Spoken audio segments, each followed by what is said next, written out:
Located on the Atlantic coast of Florida, in the Brevard and Volusia County areas. It is made up of 3 bodies of water: the Mosquito Lagoon, the Banana River, and the Indian River. As water levels rose with the melting of the ice caps, the lagoons began to take a shape recognizable to 21st century witnesses, which is also when the earliest evidence of human presence was found, from approximately 15,000 years ago. This would be recognized as a subaerial environment, until it became its own body of water as a brackish waterway, and then eventually formed into a full lagoonal environment. These bodies of water are full of life, and give our Florida ecosystem many of the nutrients and species needed for it to thrive. We now begin our journey by witnessing the estuary at her very origins, as she rises from the Atlantic Ocean and begins to take her shape.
and other animals. The Indian River estuary is a fountain of life. Mangrove forests, salt marshes, seagrass beds, sand dunes, scrubland, tidal flats, and oyster reefs make up its richly complex ecosystem. The variety of this environment can be proven by the fact that 27% of Florida's eastern coastal salt marshes are contained within this grandiose body of water. The lagoon is home to many life forms and is as diverse as the land that humanity resides on. This estuary provides the one and only dwelling place for the Atlantic salt marsh snake on planet Earth. The lagoon is immense, stretching over 353 miles in length and bordering 5 of Florida's counties. This marine sanctuary has been referred to as a vast wilderness, a naturally occurring wonderland, the cradle of the ocean. The Indian River is just as mysterious as it is beautiful. Beneath the lagoon's breathtaking waters lies a whole other world, unexplored and uninterrupted by mankind.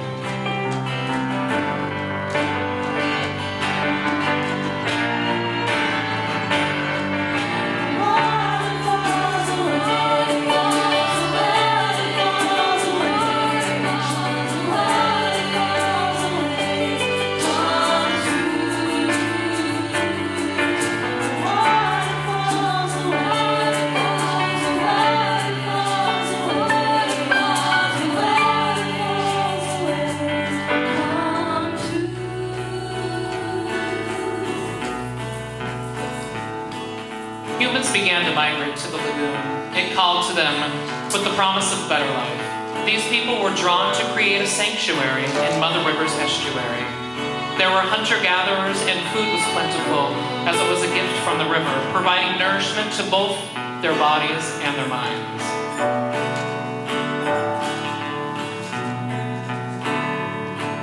I'll make the journey.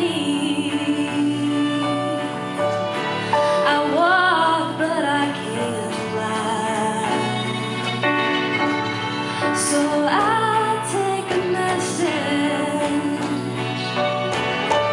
from stars in the night sky. Sunbeams spilling to the street, adorned with shining light. When the day begins again,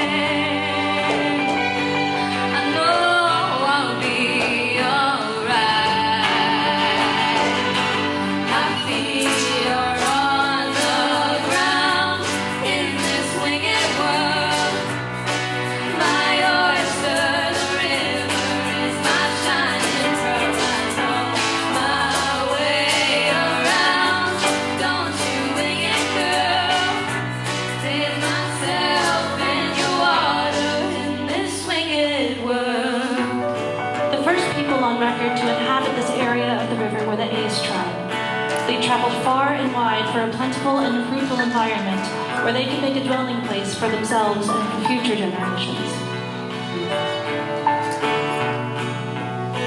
The elders taught the young to honor the river and show gratitude for its offerings. However, life for the indigenous peoples was about to change forever as the first Spanish conquistadors reached the shores in search of gold and the fabled fountain of youth.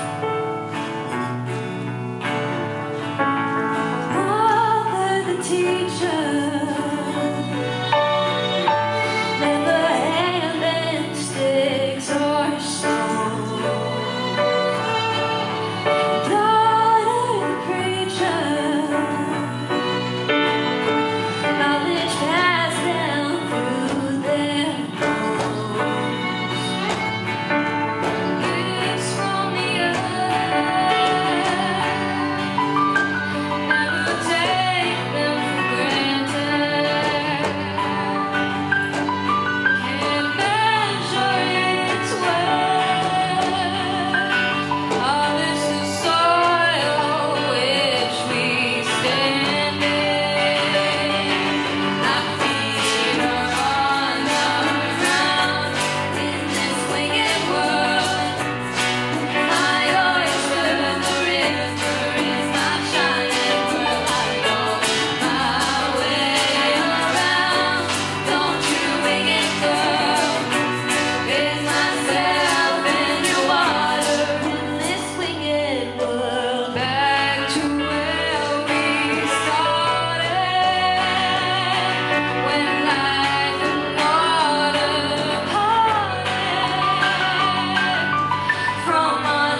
fellow Spaniards made a voyage to the New World that was being colonized by Christopher Columbus.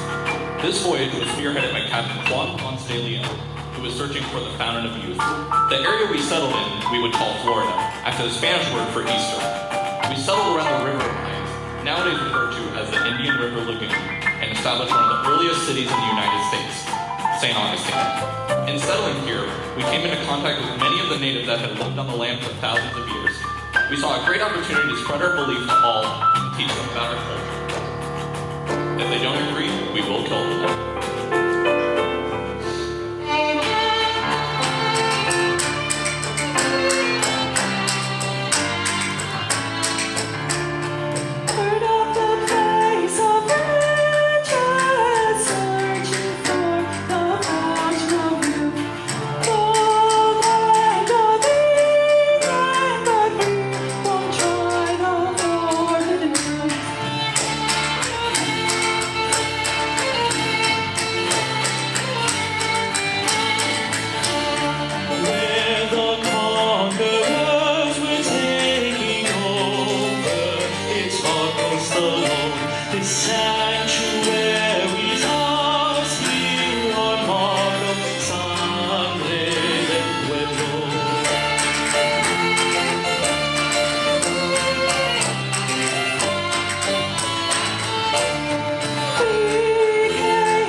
Of the Spanish conquistadors and missionaries. Some of the earliest white settlers were the Andrew Turnbull colony and the Sheldon family. Though the estuary itself were very nurturing, there were other elements that made Florida extremely difficult and unforgiving. Listen closely as we sing their stories. I hail from across the sea. Heard this is the place to be. Reap what we sow and bring it back home. We follow the rainbow to our pot of gold. Among these settlers was Andrew Turnbull and over 1,200 indentured Europeans, who agreed to work the land until they could reimburse Turnbull and his investors for the home that they were promised. When the settlers were met with the unprecedented Florida's weather and conflict of the native people, Turnbull and his investors would attempt to force the indentured laborers to work until they paid their debts, something they knew would be impossible. This, however, did not stand. The British government ruled that all indentures would be released and that the settlers would be allowed to keep the land that they were promised.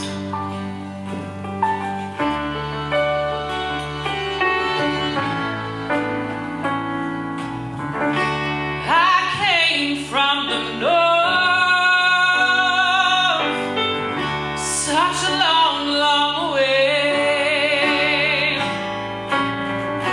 Come here to set forth, and I'm here to stay.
Jane and John Sheldon arrived in Florida around 1838 in search of greener pastures for themselves and their families. Jane came with her mother, seeking refuge after her father's passing. John came with his brother. Jane and John met and were married in 1832, and shortly after, they moved south to New Smyrna to build a home along the river, which will provide for them and their 10 children. Jane's diary entries are an incredible resource that has allowed historians a first-person perspective of life along the Indian River. She told stories of the interactions between the natives and the settlers, how their village burned down, and how daily life was then, their triumphs and their troubles. Dear diary, home is so far from me. I'm liking it here, but I've lost what's a part of me. My whole life reduced down to embers. All I can do is remember this place was left to us in succession, but we're not so good for first impressions. Send me to the river, to the river, to the river, calling me to the river, to the river, to the river, running free to the river, to the river, to the river, calling me, running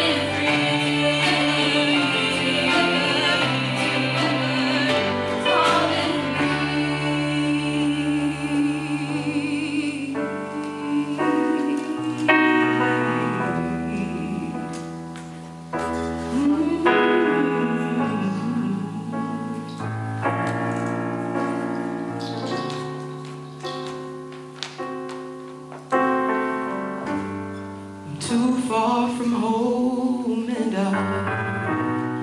don't know what's safe.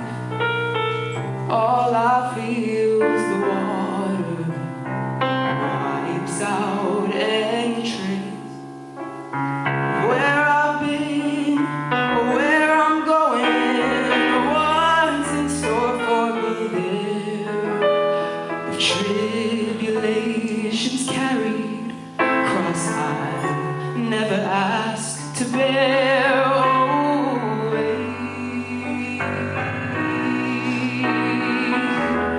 The way to somewhere else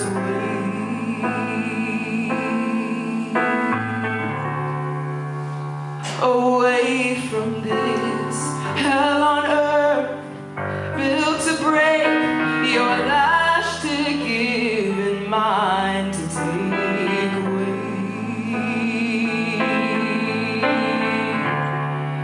With the water going,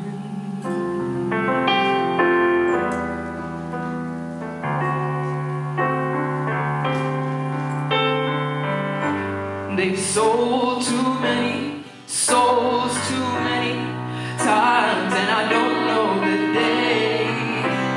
An ocean behind me, and a lifetime gone away. I don't know where I'm going, but I pray in the blue of the night, hope to live to see the day I wait. The way to somewhere else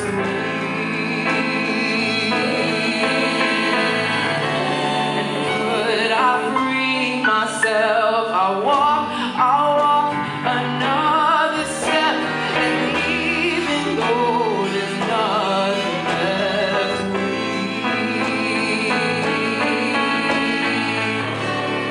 in the water flowing. The river has long symbolized a sanctuary for the Black and enslaved community, serving as a powerful lifeline and a pathway forward, a pathway towards hope and a pathway to opportunity. Flowing through the landscape, it represents not only physical nourishment, but also the promise of freedom and a fresh start. Historically, many individuals and families sought refuge along its banks, escaping the oppressive conditions of their past, present, and unfortunately future. Dreams converged much like the waterways of the Indian River Lagoon system, bringing together those who yearn for a better life and a chance to escape systematic injustices.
And the peaceful southern styles of the river are abruptly disrupted by the harsh drum of war.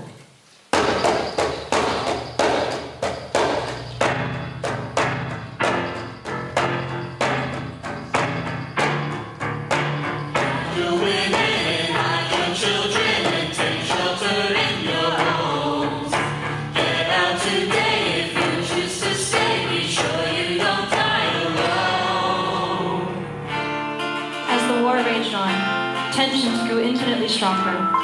New Smyrna became a port of entry for blockade runners. Sometimes they would slip in through Mosquito Inlet, and if it was guarded, they would use internal bodies of water like the Indian River.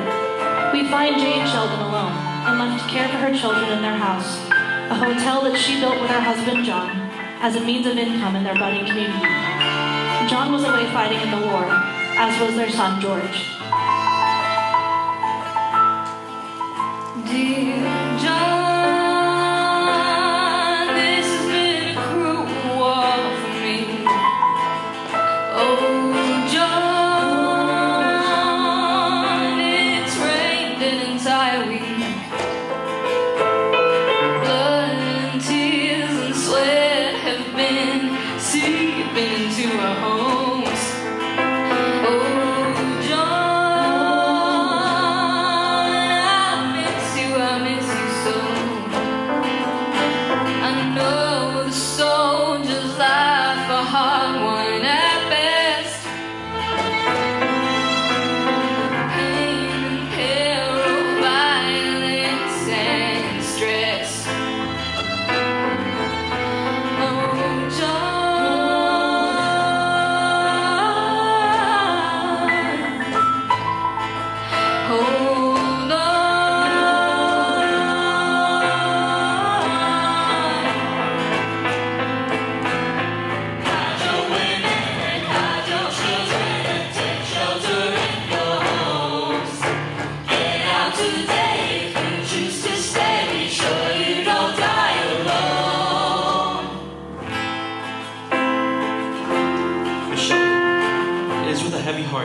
I regretfully inform you that on the 22nd of September, your son George perished in combat.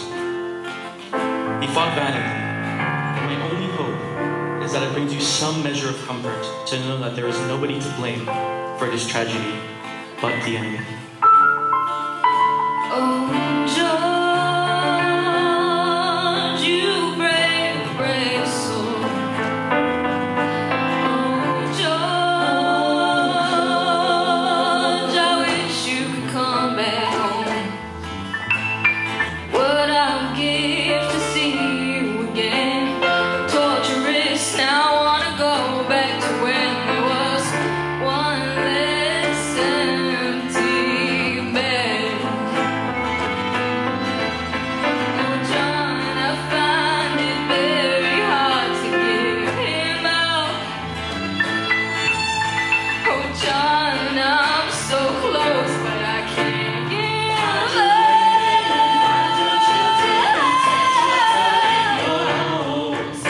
Get out today if you choose to stay. Be sure you don't die alone.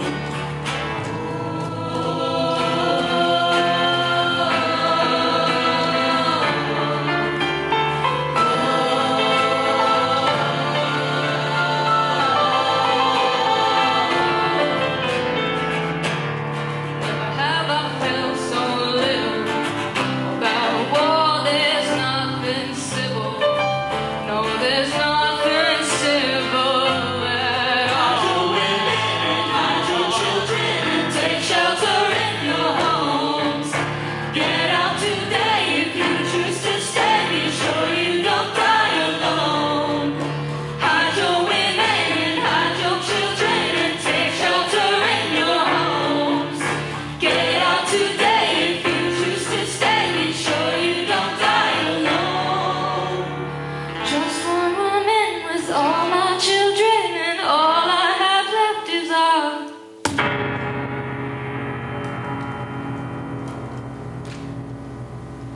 On the morning of July 26, 1863, an armed gunboat crept into the Indian River and began shelling the Sheldon Hotel. The family ran in and out of the house, trying to collect what belongings they could before fleeing into the forest, where they watched their home, the one they built to be a tavern of the townspeople, blown to pieces. In a letter, Jane Sheldon recalled watching the piano burst as the house fell to the ground. John Sheldon died during the war shortly after, leaving Jane with only her children and the task of building a new life for them.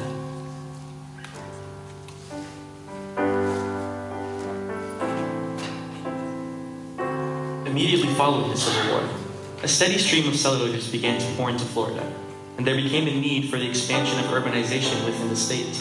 Although the estuary was still important to the lives of people in Florida, focus was turned to the growth of industrialization rather than the preservation of the lagoon and the nature surrounding it.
caused the Florida plantation economy and agricultural business to undergo extreme change.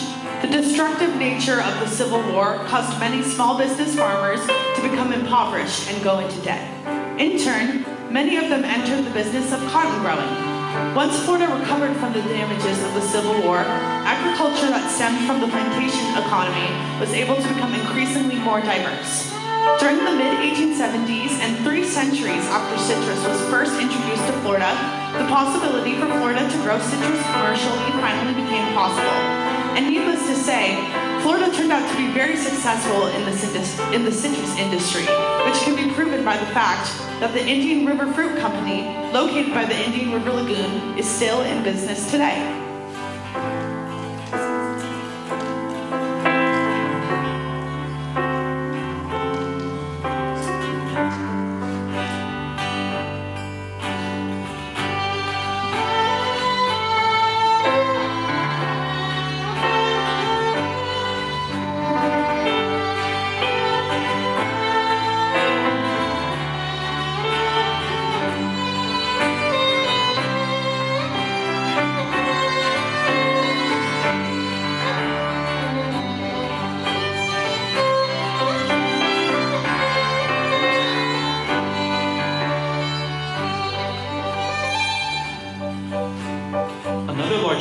Florida's development in the post-Civil War era was a steady influx of people from all over the United States who wanted to come and tour the state.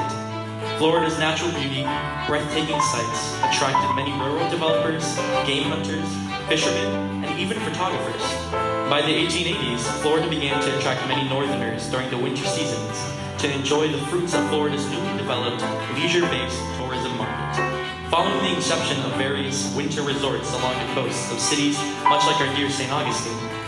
In the end, Florida's sunny climate, stunning scenery, state-of-the-art lodging, and riveting tourist attractions are just some of the many reasons why everyone wants a piece of the Sunshine State.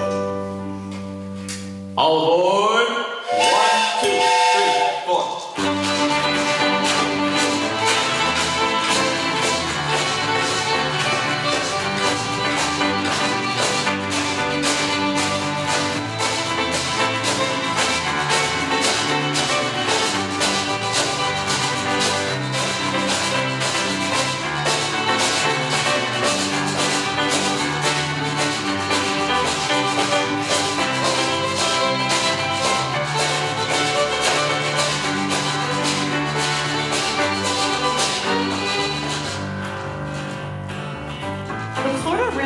Operated from 1853 until 1858. It stretched from Fernandina to Cedar Key, and it was the first railroad to connect the west and east coasts of Florida. The Florida Railroad was used to transport vital goods and agriculture to new as well as longtime Florida residents. The Civil War negatively impacted the railroad.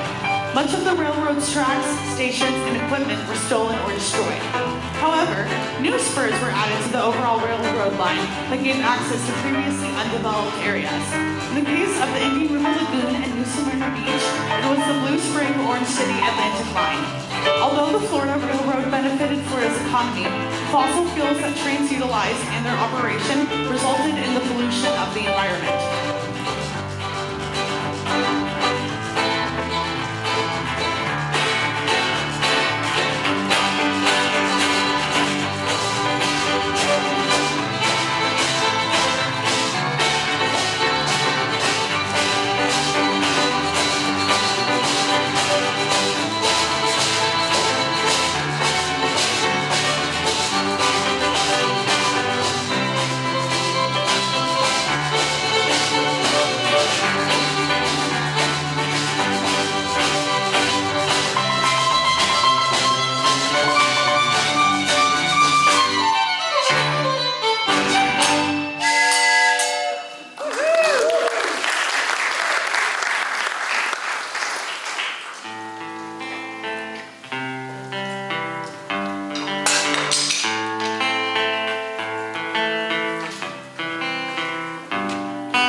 This is where men take refuge.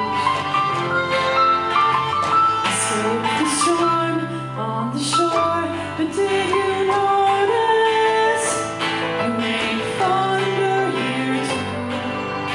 I'm going down, down, down on the river, and I'm sinking in my own blood. It is loud, loud, loud. Nobody's your timber. First I'll trickle, then comes the flood.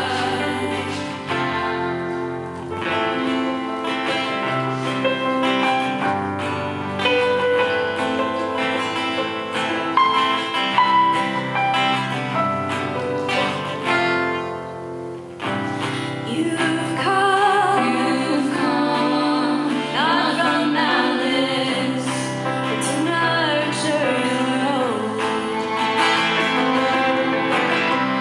You take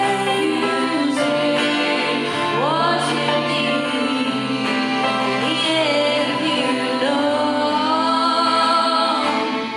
the gift of mother's home.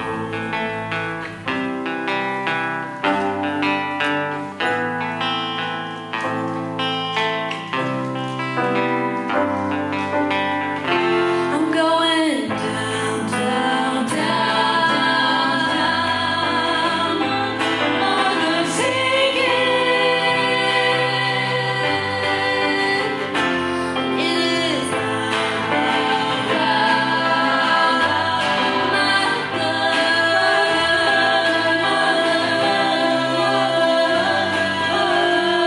I'm going down.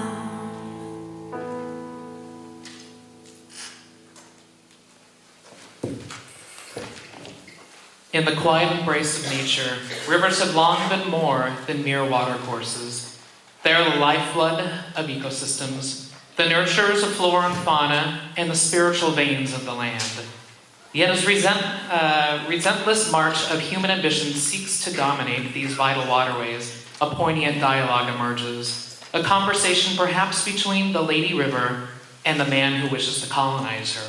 The tensions between human progress and ecological preservation, illustrating the profound consequences of digging, straightening estuaries, and disrupting the delicate balance of life that exists along riverbanks. Amidst the cacophony of machinery and the hurried voice of those who take without giving back, the ancient wisdom of indigenous teachings rings clear. True harmony lies not in conquest, but in reciprocity. Uncovering the river's plight and the lessons learned from the native people's understanding of coexistence. Man may never know their true impact on the environment. All that plays in the back of their minds is, you're mine.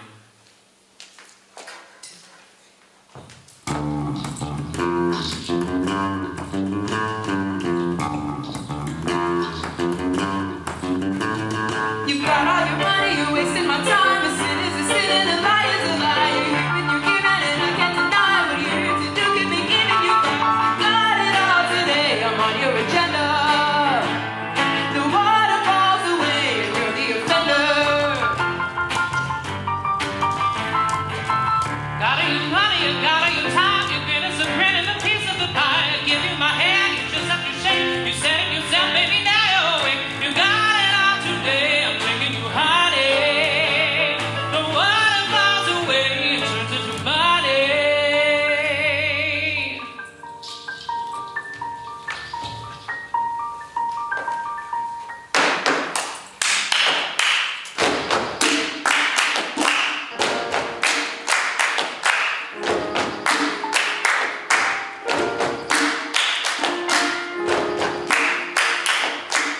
You're stone cold and I would know because I house them. And all the other little things you're not about when you come to me and want to drug up hella doubt and rocks and lost moxie coming and pout and shout. In places one still and quiet, me and too small to stand and fight. And you cast your net, but my babies won't bite. And mother's coming after you know she don't like you. Stay rape and drink, you fake, make and drain. You take and take, no give and all strain. You make your mistake and damn you stay taking deep. Capitation, no hesitation, all of me's taking you are my great girl. Walk around thinking you're some kind of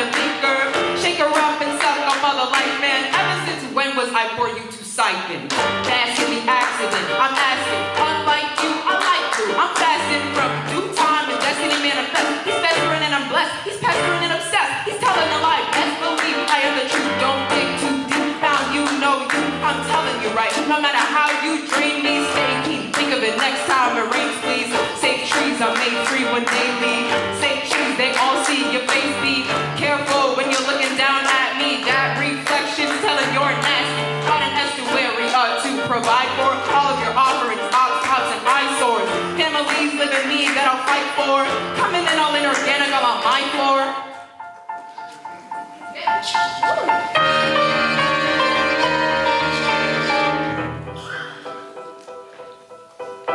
You poor, unfortunate body of water. You think I listen, but you're just a bother. Money to make, people to take, coastlines to conquer, and kindness to fake. I've got things to do, and you're one of them.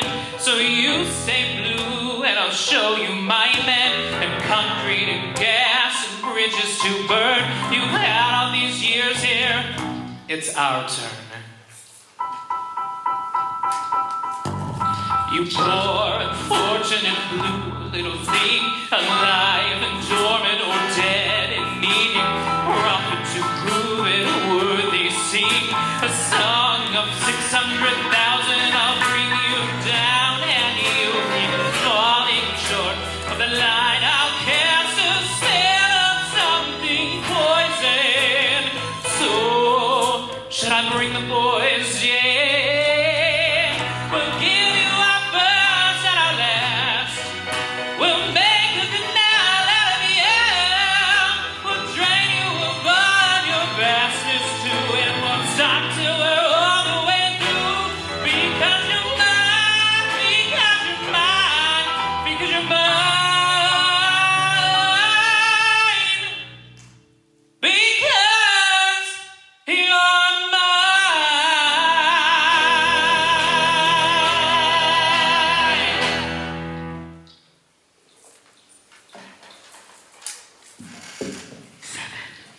Six, 5, 4, 3, 2, 1. We have liftoff.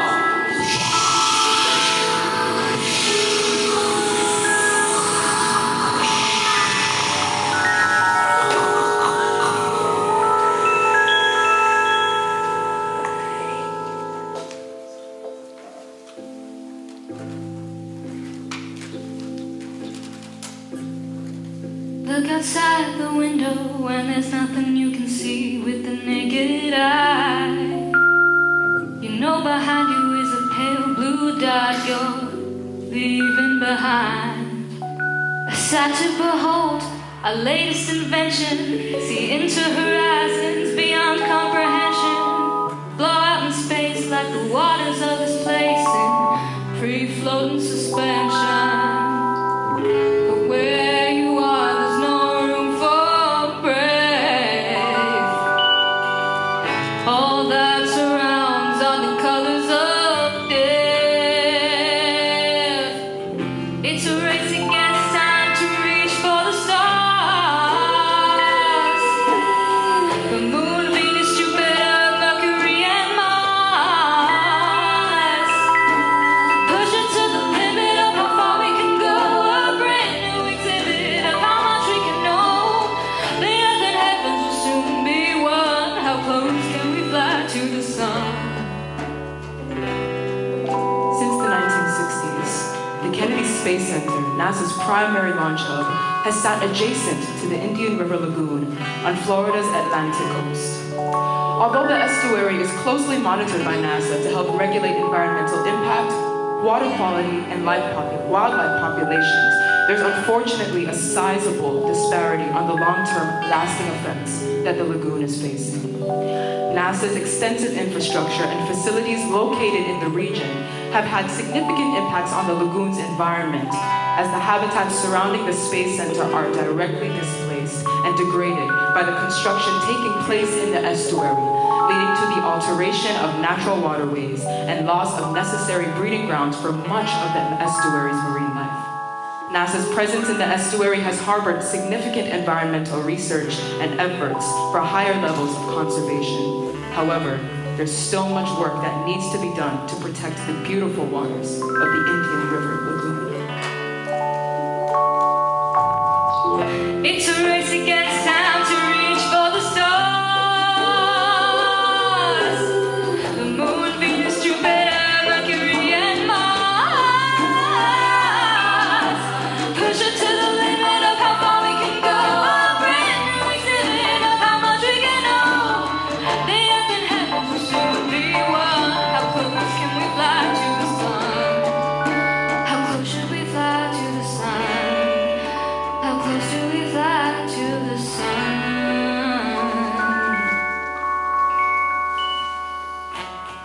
Although scientists and citizens alike have been sounding the alarm about the diminishing ecological health of the Indian River for a century, the river suffered devastating losses between 2010 and 2016. Thankfully, there were many people along the shoreline that heard her silent suffering and took action. This next song celebrates a few of our ecological women warriors. My name is Diane Barley. For much of my life, I lived in my beloved home that was just slightly north of the Melbourne Causeway and on the Indian River Lagoon, which allowed me to have marvelous views of the estuary each and every day. I've dedicated much of my life to protecting the lagoon and have spent much of my time working with Floridian businesses, resource managers, and state and local government to find ways to protect and preserve the Indian River Lagoon as industrialization continues to surround it. And in 2017, I was the recipient of the Love Your Lagoon Leadership and Achievement Award.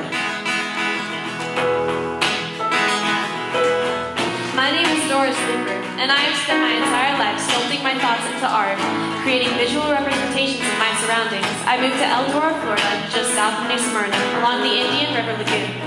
There, I turned my focus from creating traditional art into advocating for the conservation of the estuary through abstract paintings and sculptures. There are moments when one's duty becomes undeniably clear, and for me that moment arrived as I watched Florida's beloved birds, egrets, spoonbills, and flamingos fall prey to the senseless demand for plume tax. The sight haunted me, and on one morning in March, I gathered our friends in my home on Lake Mainland. We pledged to protect these creatures, forming a Florida branch of the Audubon movement, with a commitment to real action, electing Reverend Whipple as president, and myself, Clara Domerick, as secretary-treasurer. We knew this was more than an organization.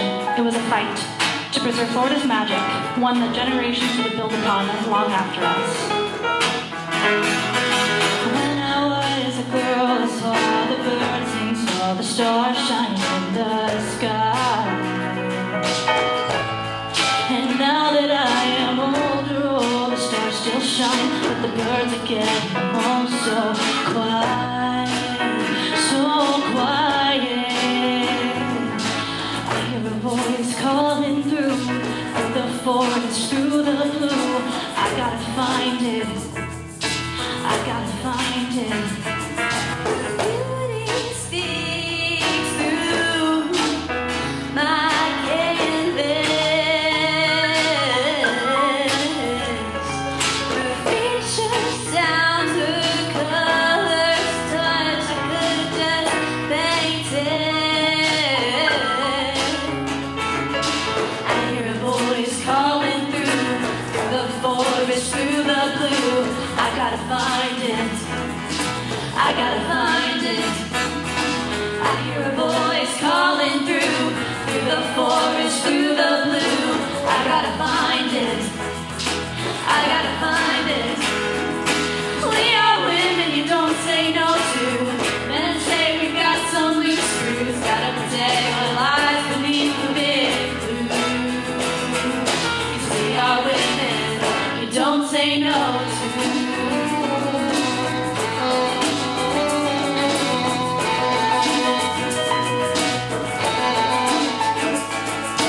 When I was a child, the estuary was my guide. Now that I see its destruction, I know I have to fight.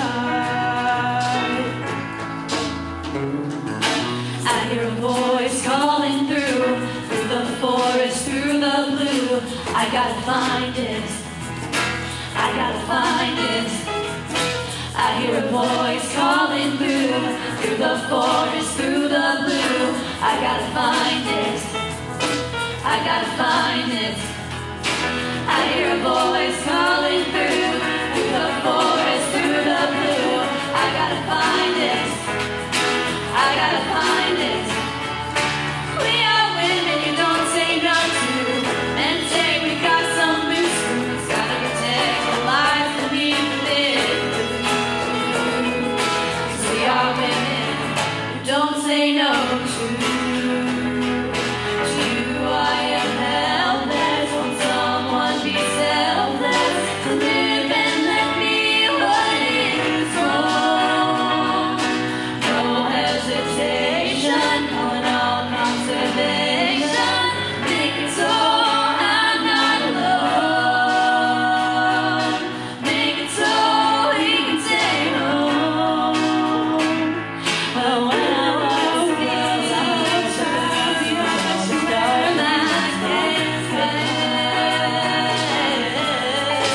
Now that I am older,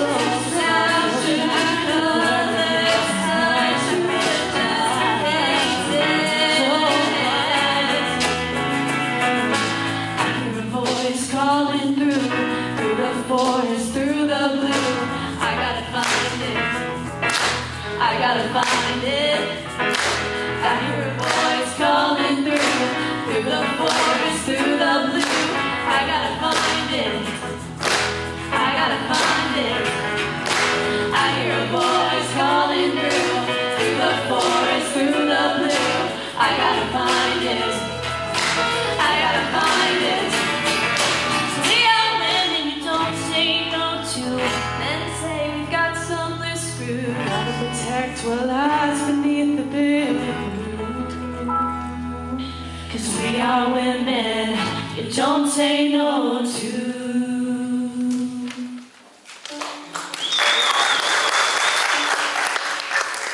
The Indian River Lagoon continues to face pressure from human activities, volatile climate change, and excessive pollution from various sources surrounding the estuary. However, local conservation efforts are aiming to reduce things like nutrient pollution, restoring degraded seagrass beds, and trying to increase water quality in the lagoon. Some works include citizen science programs to engage local conservation efforts for purposes such as reporting wildlife health and habitat restoration. Despite many challenges, the Indian River Lagoon is as resilient as it is beautiful, and only our continued efforts will help this to remain true.